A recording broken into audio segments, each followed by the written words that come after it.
Hey, good morning everybody. It's actually morning time. Welcome to our next video. Just a couple housekeeping things real quick. When we answer the questions for this video on the group, just, you can like the video so I know that you've seen it, but as far as the answers to the questions, will you please just tell your manager, and your manager can let me know that you did answer those? Because if we're putting the answers on the sheet, everybody's going to know what the answers are and they may not watch the video, and the point is we want them to watch the video. So just keep that in mind when you answer your questions. Just answer those to your manager. Okay. One more thing. Next week, next Wednesday the 22nd, we're going to start a radiology study group, which is going to be pretty cool. We're going to go step by step through radiology and get you guys ready to pass your LSRT exam, which is the end goal of all this. So come prepared, bring a notebook, and it's going to be pretty easy going. Steps, we'll just go step by step, and it'll be good for you to review that stuff. It'll be good for me as well. So anyway, today we've got Kate on the camera. We've got Lisa as our model today. It's our Evanston crew today. Okay, we're going to do a forearm today, all right? So forearm projection, AP and lateral, okay? Long bones, we do 2 projections, AP and lateral. SID, source to image distance, is 40, which we'll talk about when we're over that way. Technical factors, 55 to 60 kVp, 5 to 6 mass is going to get you right where you need to be, unless you're Popeye, and then you're going to raise this a little bit. But that's where you want to be. Collimation, we want to include the distal wrist. We want to include the elbow proximally. And of course, both sides. You want to include the entire forearm. Central ray is right at the mid shaft of the forearm, easy peasy. Positioning for the AP, the hand is supinated, meaning it's like your hand is holding a baseball or some object that you like. And the entire arm is in the same plane, which we'll talk about in the positioning. Lateral, the elbow is bent at 90 degrees. Radius is superimposed over the ulna. And the forearm and humerus are on the same plane, which again we'll go over. Tips for the AP, you'll want minimal superimposition of the distal radius and ulna. They are going to cover each other a little bit. Primarily, you're going to have a large gap between the radius and ulna on your AP picture. Your radial head is seen in profile. Tips for the lateral, elbow is in 90-degree angle.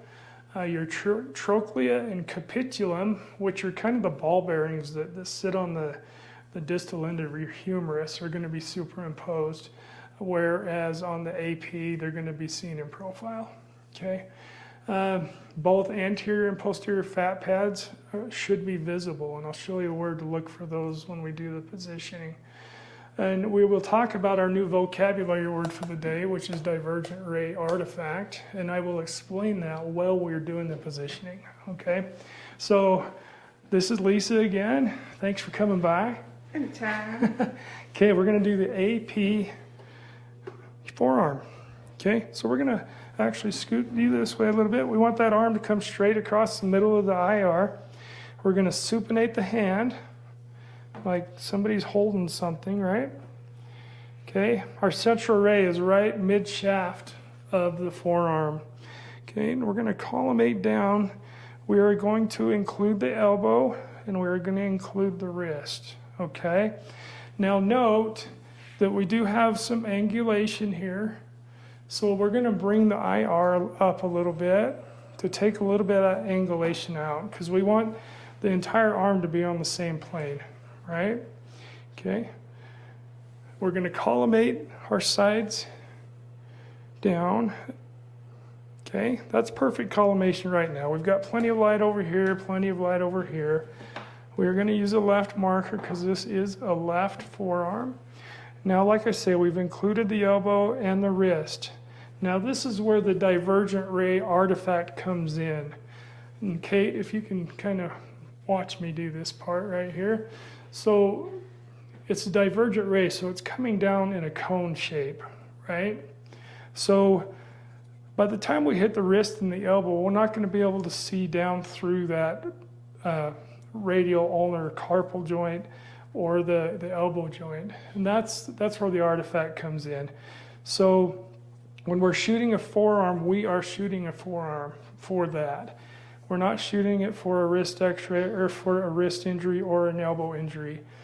Some docs will want you to do a 2-for-1er. Include the wrist and the elbow, which we are including, but we're not dedicated to see the wrist or the elbow because there's an angle artifact there. We would have to shoot the wrist or have to shoot the elbow to see those joints clearly. And that's what we call divergent ray artifact, when you can't see those joints clearly because of the angle of the beam, okay? A little tip for you there. Okay, so we're collimated well. We're going to include the wrist. We're going to include the elbow. We've got it marked. We've got a lead shield on Lisa, as far as you know. Okay, so we're going to shoot this 55 to 60 at 5 or 6 mass, okay? And there's your AP, piece of cake, right? So let's move on to the lateral. So I don't need that anymore. So we're going to bend Lisa's elbow at 90 degrees, okay? And we're going to change our collimation to go the other way, just like that. We're going to include the wrist, and we're going to include the elbow, which is here, but we are also going to come up the humerus a little bit. And the reason we do that, if you've got a fat pad right here anteriorly and a fat pad right here posteriorly, we want to include those, okay? On every elbow x-ray, we're going to include those, including a forearm. So central ray is mid-shaft. Okay, you'll know that we do have a little bit of space here. We want that to be on the same plane, so we're going to move that IR up a little bit. Now you'll note that this is all in the same plane as the image receptor, okay? That's going to allow us to see our joints a little bit better. We are going to put the wrist in a true lateral position. Make sure the radius is on top of the ulna, straight up and down, okay? We've got the elbow at 90 degrees, including the anterior and posterior fat pads. We are marked with an L because this is an L, and we are collimated correctly. And we're going to shoot that at the same technique as we shot the AP, 55 to 60 kVp at 5 or 6 mass, or whatever your machine tells you to shoot is what you're going to shoot. Okay, one tip for you, that is the lateral, by the way. One tip for you, every once in a while you'll have somebody come in with a terrible injury to their forearm, right? I mean, they're deformed, you can tell that something's wrong and they're in some serious pain. At that point, it's hard to get that patient into an AP projection or lateral for that matter. So traumatic forearm is a little bit different. So what we'll do is we'll actually shoot this PA, okay?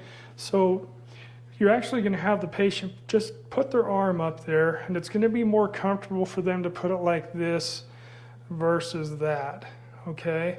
So you're just going to have them put your forearm and you're going to shoot at PA. Now our radius and ulna are going to be crossed. That's okay.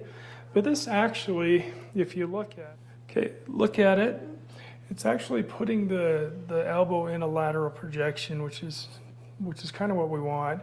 So we've actually got a PA look at the radius and ulna. The bones are crossed. We've got a lateral look at the elbow. But most importantly, we're able to see what's going on with the forearm, what kind of fracture we're dealing with. And we'll let the provider look at that.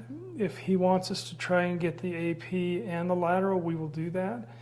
If he thinks he can get his diagnosis from that picture, we'll go with that as well. But just keep that in mind. Forearm injuries are traumatic, and if we're able to see what we can see with this traumatic look, that's great. But most of the time we just get the two views, the AP and the lateral, and we're in good shape. But always keep that in mind that we do have a traumatic look if we need to. So I appreciate you guys being here today. We learned all about the forearm. That's pretty awesome. So my two questions today are, number one, who is our model, new model today, okay? And second question of the day, what is our vocabulary word that we learned today? And we're talking about the beam, okay? I gave you a little hint there. Anyway, 3-word vocabulary word. Now just keep in mind that next Wednesday, the 22nd, we're going to start our radiology group, study group, which is going to be really cool. Make sure you bring something to take some notes and ready to ask questions if you do have any. Let's get to learning all this ancillary stuff that has to do with X-ray, so you can get ready and take the LSRT boards. Pretty exciting.